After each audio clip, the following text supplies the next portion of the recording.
Are you guys worried about how Tether depegged last week? And are you also concerned about this being real news or FUD news? Yeah, if you're in that boat, then that's me too. Well, I've done some digging in the last week and I want to present you guys with the facts. Now, CoinDesk and Cointelegraph are some of the most renowned cryptocurrency news outlets. I also really like Decrypt. Now, what's interesting is that CoinDesk's investigative journalism actually found out through their research about FTX collapse being a crime and how it was linked to Alameda research. And then all the dominoes sort of fell after that, and then it led to the FTX collapse. But they were the ones that found out about Alameda research and how it linked to FTX and it being under Sam Bankman-Fried's control. Now, why do I bring up CoinDesk? Well, Tether was asked by the New York Attorney General to provide CoinDesk with the first of its quarterly financial statement reports. Now, CoinDesk actually asked for these quarterly reports shortly after Tether and the New York Attorney General had their settlement agreement in 2021. Now, we don't know how correctly Tether followed protocols. Maybe they did, maybe they didn't, we don't know. And CoinDesk has actually discovered in the past what happened with the FTX collapse. They were able to find, holes in the business model and figure out that it was a whole big scam anyway. Now, people are worried that will happen to Tether. And then Tether, one of the biggest stable coins out there that is used by many, including myself, is worried because if they have done things legitimately, then they're worried that FUD news and fake news is going to go around. Whereas, on the other hand, people are also worried that maybe they haven't done things legitimately, but we don't know yet. And that's why some people are concerned that maybe that's why CoinDesk are asking. We don't really know. Now, initially, Tether didn't want to give these documents because they were worried that there might be misuse of sensitive information. Now, that doesn't mean that they have something necessarily that they're hiding or something wrong that they've done, or there could be. We don't know, that's the thing. But they are worried that something could be maybe created out of nothing. We don't know the exact reality unless you know exactly what's going on inside or outside or everything's absolutely fine. Who knows? But anyway, it says in here that they've said here that they didn't want to give the documents because the reason they had the opposition in the first place is because they wanted to prevent the use of sensitive commercial information that could potentially be exploited by malicious actors, like spreading of FUD news. But anyway, they dropped this opposition. They actually revealed the documents and they shared the full existence of the company's reserves, how they've been approaching the asset management obligations, and that sort of thing. Now, last week, Tether depegged. Now, we know there's a lot of fears and worries in the market when it comes to stablecoins depegging, and for right reasons. Because users are afraid that things from the past could happen again, such as the UST collapse. Oh, that was disastrous. That was just a algorithmic stablecoin that was made out of unstable things. And then what happened last March with USDC depegging and reaching 90 cents. And this was because Circle said that they had over $3 billion stuck in Silicon Valley Bank.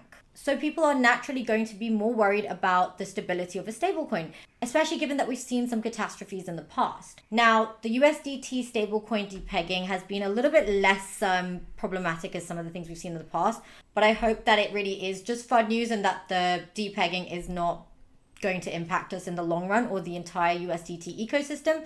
So there's Curve, and Curve has a 3-pool stablecoin pool. So it's called Curve's 3-pool. And in there are 3 stablecoins, and there's USDT, there's DAI, and there's USD coin. Now, these 3 coins have a weightage of around 33.1% in this stablecoin pool, and they are fairly equal. Now, if one stablecoin rises really heavily in weightage, then it means that there is heavy selling of that asset taking place. And that's what happened with USDT. There was a rise of its weightage to over 70%, 73.8% to be precise. And then through some digging, they found out that the main cause of this imbalance in the pool was attributed to a whale address called CZ Samsung. So they basically borrowed 31.5 million of USDT. They swapped it for USDC, and that caused a little discrepancy between the deviation between the USDT's dollar peg value. And they also did this with the help of Ethereum, 17,000 Ethereum, and they had 14,000 staked Ethereum that they used as collateral. The borrower then made deposits to Aave V2 and V3 that totaled around 10 million and 21 million respectively, and the borrower then took out a USDT loan of 12 million from V3 and deposited into V2. So then straight after that, there was another address that mortgaged 52,200 staked Ethereum through Aave V2 and borrowed 50 million USDC, and they used that price difference, so that exploited that. Anyway, the slight deviation in this price helped the USDC to USDT trading pair on Binance to rise. So yeah, and also Tether's chief technology officer, Paolo Ardoino, actually went to Twitter and said that this depeg is nothing to worry about and it's ready to redeem any amount. And he shared a FUD meme. Now, of course, they're scared because let's say Tether has done everything properly. This depeg is just this reason. If people are spreading FUD news when something like this has happened, then people are going to get even more scared and sell Tether, which will cause the whole imbalance to happen again. Anyway, guys, what do you think? Do you think Tether is FUD news and all this stuff that's going on? Or do you think that this depeg is something to worry about? Leave your thoughts in the comments below.